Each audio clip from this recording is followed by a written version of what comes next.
Hey everybody, Coach Sil here from tumblingcoach.com, and today is May 12th and it's my birthday, but because of the whole COVID situation, kind of stuck indoors. So I figured, hey, why don't I share a little something with you guys? It's called my S3 method. It's something that I teach at my athletes and coaches clinics because it's so simple and it produces results so quickly that I figured, you know what, everybody should know. And again, I really have nothing better to do, so I figured, here we go. So S3 method, what is it? It's meant to, for coaches, first of all, it's meant for coaches to understand how to coach an end skill, whether it's tucks, layouts, fulls, double tucks, whatever.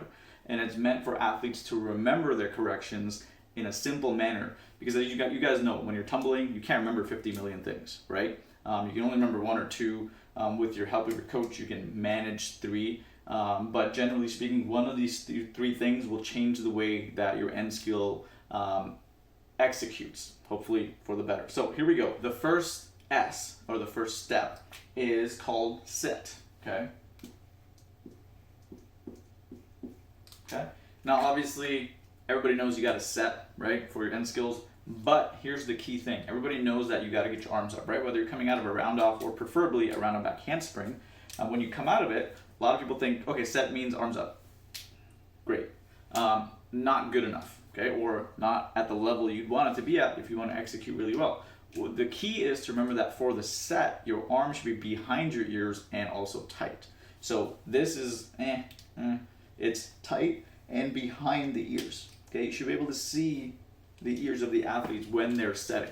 Okay, so that's that little trick. So even if you think you're setting, watch yourself on video, or coaches watch your athletes for that key little detail for them to get that extra little bit of height. This could make the difference between a full twist or double full coming around or not. Okay, so the second S and the second step to the method is the spot. Okay.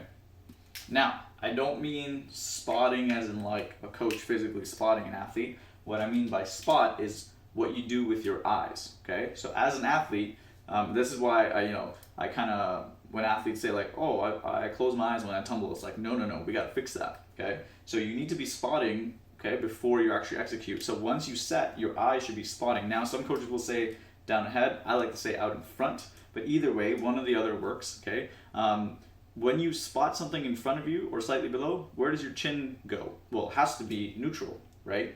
You can't have your chin up here and then try and spot something in front of you. It just doesn't make sense.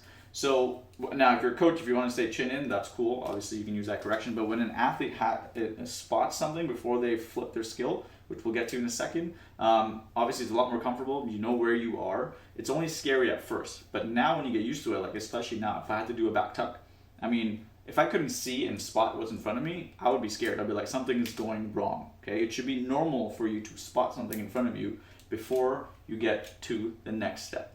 Okay, and the next step is the spin. So we have set, spot, and then spin. Now, depending on the skill, okay, the axis will change. So if you're doing a tuck and a layout, well, you're gonna spin this way. A much more accurate term I understand is rotation, but then it just doesn't fit nicely with my S3. Okay, so the spin obviously for layouts and fulls, a full twist and double fulls can be, actually spinning the skill. So the key though is to remember that it happens at the end, right? A lot of athletes, coaches, you guys know, they will barely set, if at all, definitely won't spot. So that's when you have like coming out the round off handspring, arms are down here, head is out here, and all they're focused on is what? Spinning, okay? So generally speaking, if an end skill is not landing, not working, athletes make sure you're doing all three, and coaches watch for all three, okay?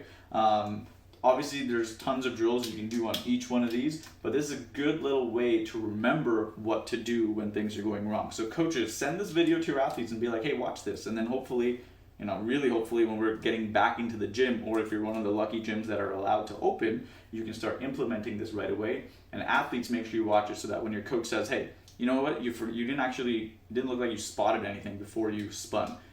Two things you know right off the bat. Number one, they mean that your chin was probably out. And two, it's the second step you missed, so you probably did the set and the spin, okay?